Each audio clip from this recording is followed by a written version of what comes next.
В 2015 году при поддержке Российской Федерации программа развития ООН в Кыргызстане начала реализацию проекта по социально-экономическому развитию города Орловка и сел Минкуш, Актюз и Каджисай, где в недалеком прошлом активно велась добыча и переработка радиоактивных руд.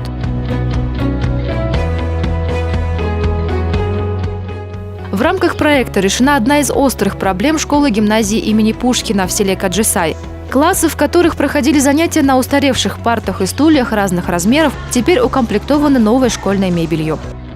Новые мебели очень красивые, удобные и все одинаковые. Старые парты были неудобные. Построенный в 50-х годах прошлого века детский сад в селе Актюз бездействовал последние 20 лет, пока в 2014 году его обратно не восстановили. Проект оказал детсаду поддержку в приобретении необходимого оборудования и мебели. Сейчас в детском саду воспитывается 50 детей. Спасибо за то, что они за развитие вот этих населенных пунктов, которые забыты. И сейчас у нас дети ходят в детский сад, трехразовое у нас питание. Открытый на средства российского гранта швейный цех в Актюзе помог решению сразу двух проблем – развития местного производства и безработицу, обеспечив работой 10 человек. Ну и, конечно же, обеспечил сельчан собственной швейной продукцией. Көп жылдан бери жумуш жок, ушундай кыйналып аткан болчубуз. Өзүбүз мурда ушу жерде Орловский швейный фабрика бар болчу, ошондо иштегенбиз. Заказ алабыз, семейный эмебизге, бюджетибизге акча кошулуп атат да. Очень удобно. И самое главное, тепловой режим в школе улучшился, дети стали меньше болеть. И очень хорошо, можно всегда и проверить класс, всегда дети очень довольны, родители довольны. Азыр пластиковый терезелерге алмаштырып, азыр уже куртка жок, мындай формамен келип, мындай открыто эле отурабыз да.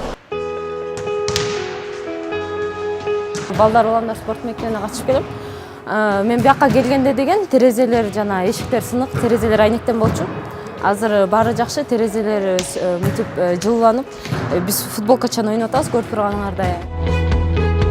Открытая в Каджисае мини-пекарня на сегодня наладила производство широкого ассортимента хлебобулочных изделий. На предприятии работают 6 человек. Пекарня обеспечивает своей продукцией более 4000 жителей села, а также соседние села и пансионаты.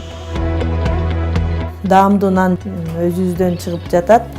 Мындан тышкары Каджисайдан азыр биз Баканбайга дагы өткөзүп жатабыз нандарды. Жайкысын пансионаттарды камсыз кылдык.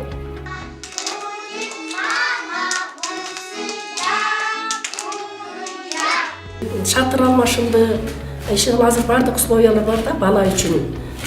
Бала биздин келечегибиз да, ошо балдар үчүн бардык условия түзүлүп атат. Замена кровли и ремонт фронтона больницы Каджисая позволил создать хорошие условия для лечения пациентов и работы медперсонала. Баканбайга барып обследование кылышчу. Азыр баары эле бизде бар өзүбүздө. Жатып бияктан лечение кылышат больнойлорубуз. В 2016 году была проведена реабилитация системы питьевого водоснабжения, построенная еще в середине прошлого века. И теперь актюзцы обеспечены качественной и бесперебойной питьевой водой. Где-то в 50-х годах здесь была проведена система подачи воды для населения. И в этом году установили вот эти резервуары. Это первый этап восстановления системы водоснабжения. Бұл камера, 2 камера 80 тоннаға рассчитаны да. Егер алмаға кіргізсек. Егер картошкаға кірсе 120 тоннаға чейин кіреді да. Мысалы үшін, баға түсіп кеткенде урожай кіргізеді дағы, определенный уақыттан қайра шығарып сатып еді. Мысалы үшін, груша өзінің келесіне батып ішіп кетеді. Осы моментте кіргізелі, 1 айға чейин сақтап тұрлы қайра шығарса, беккесе баға. С помощью проекта город Орловка стал обладателем сразу 2 новшеств – системы уличного освещения и дорожно-уборочной техники. 4 улицы мы осветили полностью. Это довольно-таки, самые большие улицы наши были. Ну и дальше будем продолжать освещать. Эти и многие другие результаты достигнуты благодаря сотрудничеству Российской Федерации, Кыргызской Республики и программы развития ООН, а также усилиям партнеров и сообществ, проживающих вблизи радиоактивных хвостохранилищ.